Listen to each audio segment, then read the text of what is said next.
My brother lied to me for years. Until I uncovered his double life. I never thought the person I trusted the most would be the one to betray me so deeply. My brother, Adam, had always been my rock, my confidant, my protector, the one person I believed would never lie to me. But I was wrong. So very wrong. It all started with a phone call. Late one night, I was jolted awake by the sound of my phone buzzing on my nightstand. It was an unknown number. I hesitated for a moment before answering, my heart pounding for reasons I couldn't explain. "Is this Jake?" "Adam's brother?" a woman's voice asked, her tone urgent and uncertain. "Yes, who's this?" I replied, confused. There was a long pause before she finally spoke again, her voice shaking. "I need to talk to you about Adam. He's not who you think he is." I sat up straight in bed, my mind racing. "What do you mean?" "Please, just meet me. Tomorrow. I'll explain everything." I almost hung up, dismissing her as some scammer or prankster. But something in her voice, desperation, fear, made me pause. I agreed to meet, though I had no idea that this one decision would shatter everything I thought I knew about my brother. The next day, I walked into the cafe where we had arranged to meet, expecting some kind of misunderstanding. But the moment I saw the look on her face, I knew, deep down, I was about to uncover something that would change my life forever. My name is Jake, and for as long as I can remember, Adam was my hero. He was 5 years older than me, always one step ahead, always the person I looked up to. Growing up, we were inseparable. He taught me how to ride a bike, how to stand up for myself in school, and even how to navigate my first heartbreak. Our parents were proud of him. He was the golden child, excelling in academics, sports, and, eventually, his career. I, on the other hand, always felt like I was living in his shadow. I wasn't bitter about it. If anything, I admired him. He made everything look so effortless, and even when he was busy chasing success, he always made time for me. Or at least, that's what I thought. Our family wasn't perfect, but it was stable. Mom and Dad were hardworking people who had built a modest but comfortable life for us. They instilled strong values in us: honesty, integrity, and loyalty. And for years I believed Adam embodied all of these. Then came the cracks, the small, barely noticeable inconsistencies in his stories, the strange absences, the hurried explanations. I brushed them off, convincing myself that Adam was simply busy, that life was hectic, that I was overthinking. But deep down, doubt festered, growing with each passing year. That phone call was the first real sign that something was wrong. As I sat in that cafe, staring at the woman who had reached out to me, I realized that my life was about to split into two, before this moment and after it. She took a deep breath as if gathering courage, then finally said the words that sent a chill down my spine. "Your brother has been living a double life, Jake. And I can prove it." Adam had always been the golden child, the one who could do no wrong.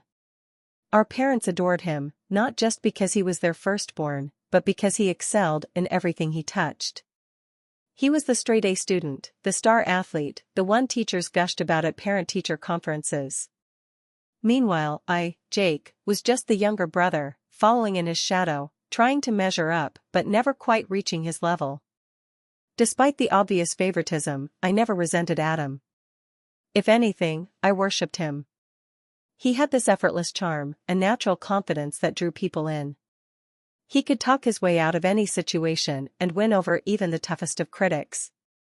And when he gave me advice, I took it as gospel. If Adam said it, it had to be true. But there were always parts of him that remained a mystery. Even as a kid, Adam had a way of keeping secrets, of locking away certain parts of himself that I could never access. He would disappear for hours at a time, only to return with a casual excuse. As we grew older, those disappearances became more frequent, the excuses more elaborate. I thought I knew everything about him, his quirks, his ambitions, his fears. But looking back, I realize how naive I was. There were signs, subtle ones, that he wasn't who he claimed to be.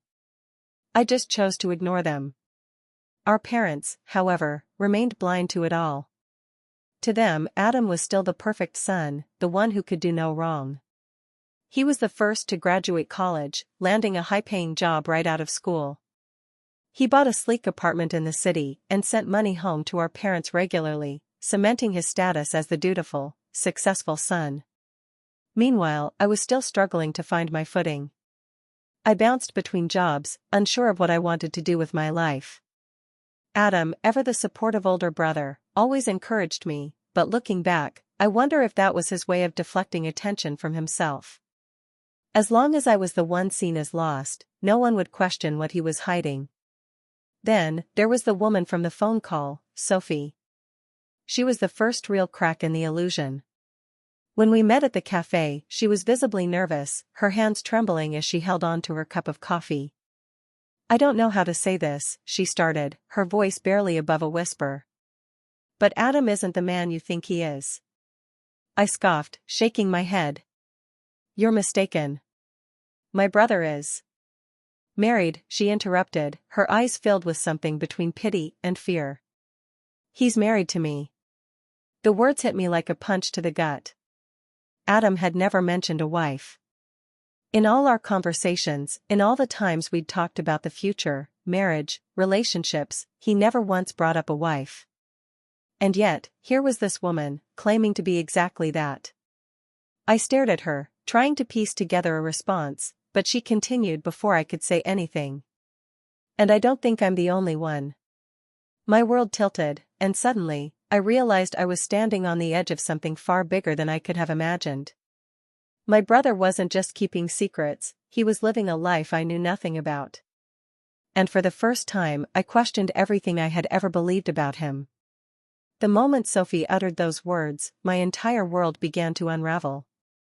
My brother, Adam, my hero, my guide, my closest family, was living a secret life, one I had never even suspected. But Sophie wasn't done. Her hands trembled as she pulled out her phone and scrolled through pictures. Then she turned the screen towards me. There he was, Adam, my brother, standing arm in arm with Sophie in what looked like wedding photos. Smiling, laughing, gazing at her with the same warmth I had always thought was reserved for his family. My throat went dry. "We've been married for 3 years, Jake," Sophie said, her voice shaking. "And I only found out last week that I might not be his only wife." That statement sent a chill through me. "What do you mean?" She exhaled sharply, looking around as if to make sure no one was listening. "There's another woman. I've been tracking his movements, going through his messages when he's asleep. Her name is Laura. I haven't confronted her yet, but from what I've found, he's been with her for over a year." I couldn't speak. My mind raced, trying to piece everything together, trying to make sense of the man I thought I knew. If Sophie was telling the truth, then Adam had not only lied to me, he had built an entire web of deception, stringing along multiple lives like they were disposable. I needed proof. More proof than just Sophie's words and a handful of photos. And I needed to talk to Adam myself. That night, I lay awake, staring at my phone, my heart hammering in my chest. I could have called Adam right then and there, but what would I even say? Accuse him outright? Demand an explanation? No, I needed to be sure before I confronted him. I needed to see this Laura for myself.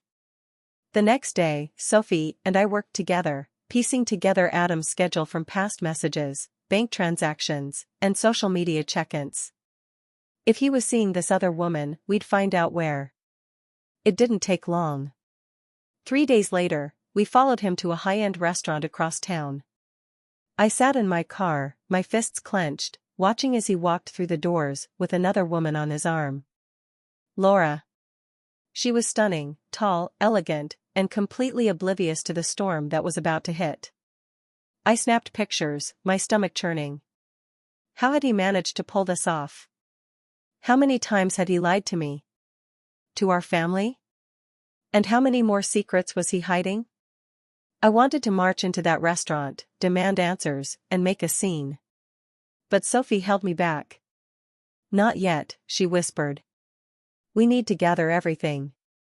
If we go in now, he'll just talk his way out of it. He's good at that. And she was right. Adam had always been a master manipulator, spinning words and bending reality to fit his narrative. If I wanted the truth, I needed to be smarter than him. The next few weeks were a blur of discovery and disgust. Sophie and I dug deeper, uncovering hidden bank accounts, secret weekend trips, and messages that hinted at yet another woman. It wasn't just a double life, it was a web of deception so tangled it was hard to tell where the truth even began. Every night, I sat alone, staring at my phone, wondering how to even begin confronting Adam. But the truth was, I didn't have to. Because one night, he called me. "Jake," he said, his voice calm, casual. "We need to talk." I hesitated. "About what?" There was a pause and then a deep sigh. "I think you already know." My blood ran cold. He knew. He had figured out that I was onto him. And for the first time in my life, I was afraid of my brother. The moment Adam called me, I knew I couldn't delay the confrontation any longer. My hands trembled as I gripped my phone, his calm voice only fueling the storm raging inside me. "Where do you want to meet?" I asked, keeping my tone as steady as I could. "My place," he said without hesitation. "Tomorrow night." "Just you." I agreed, but Sophie wasn't having it.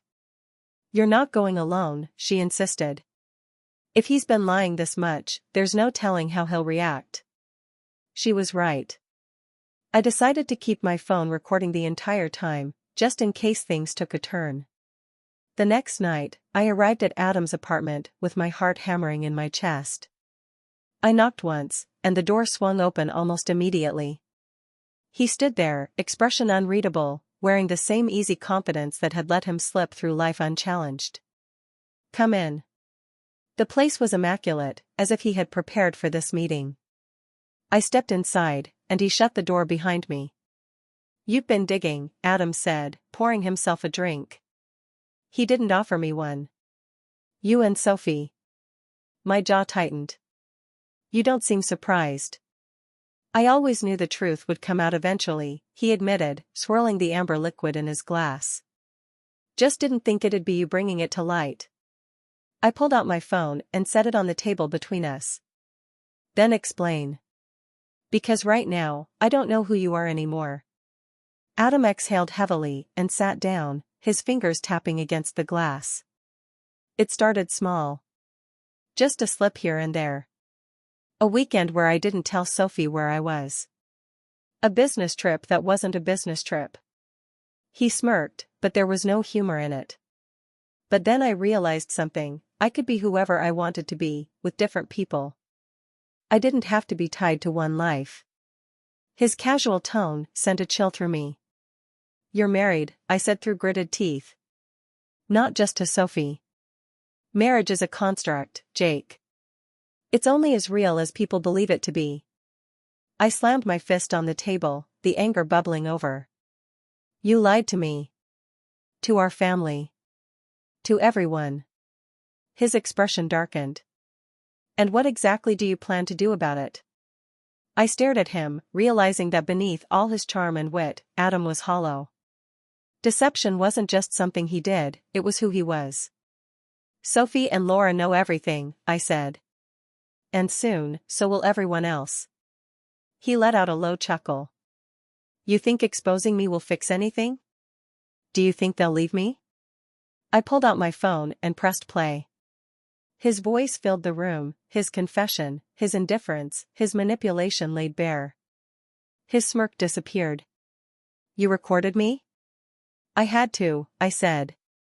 "Because for once in your life, Adam, you don't get to control the narrative." For the first time, I saw fear flicker in his eyes. The realization that he wasn't untouchable. That his lies had finally caught up to him. I stood up, heart pounding. "You should start preparing for the fallout. Because this time, there's no escaping it." As I walked out of his apartment, I felt lighter than I had in weeks. Adam's reign of deception was finally over, and I had made sure of it. Walking away from Adam's apartment, I felt an overwhelming mix of emotions: relief, anger, sadness. I had finally confronted the man I once idolized, but instead of closure, all I felt was emptiness. My brother had built his life on deception, and now, his carefully constructed house of lies was about to collapse. The fallout began almost immediately. Sophie wasted no time. She confronted Adam that very night, and by morning, she had left him. Laura, upon hearing the truth, followed suit. It didn't stop there, word spread like wildfire. Family members, friends, and even colleagues started piecing together the extent of Adam's deception. His once untouchable image crumbled overnight. I avoided our parents for as long as I could. I wasn't sure how to break the news to them, and truthfully, a part of me wasn't ready to face their reaction. But the truth has a way of surfacing, even without our help.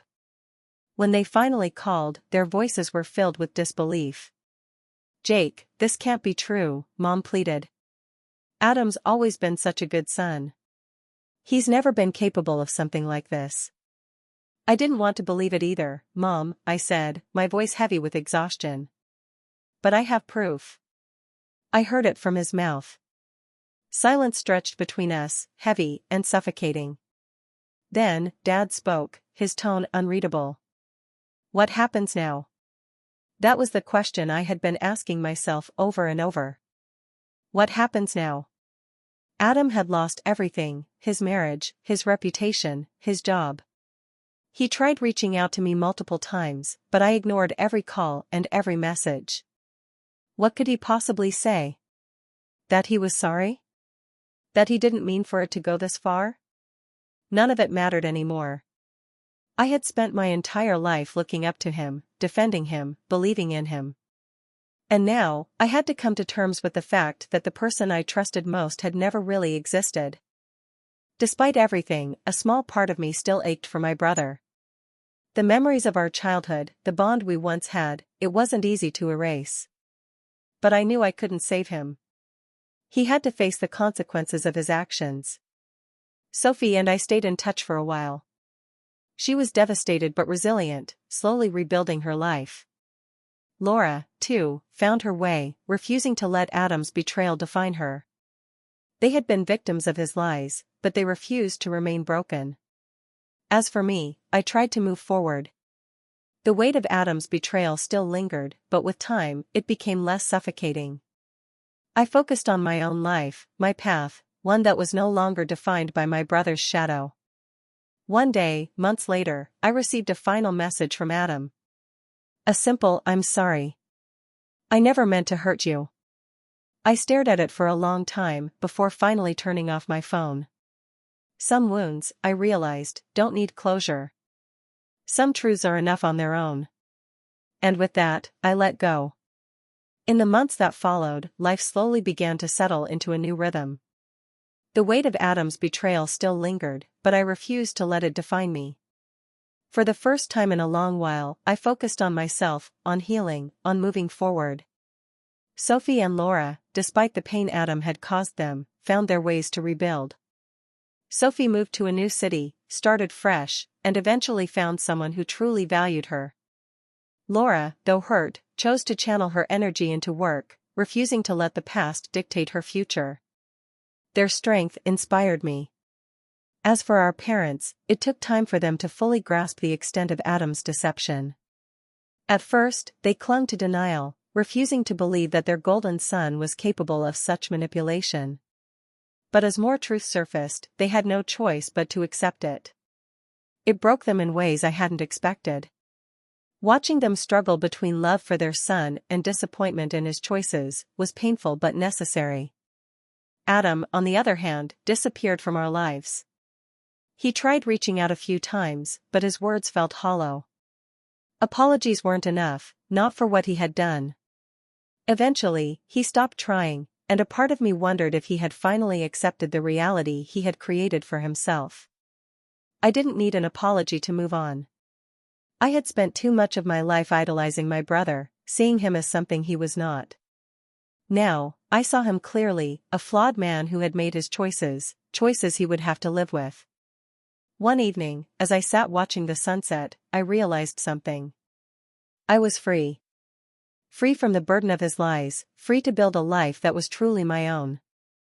And for the first time in years, I felt at peace. Adam's story had ended, but mine was just beginning. And that's how I uncovered the truth about my brother. It wasn't easy, and it wasn't the resolution I had hoped for, but in the end, I found clarity. I learned that sometimes, the people we trust the most are the ones hiding the biggest secrets. But more importantly, I learned that I didn't have to carry his burdens. I could move on and build a life that wasn't tied to his deception. What do you think? Have you ever experienced betrayal from someone close to you? How did you handle it? Let me know in the comments. I'd love to hear your thoughts. If you found this story compelling, don't forget to like, share, and subscribe for more gripping real-life stories. Your support helps bring more content like this to life. And remember, sometimes the hardest truths lead to the greatest freedom. Until next time, take care and stay strong.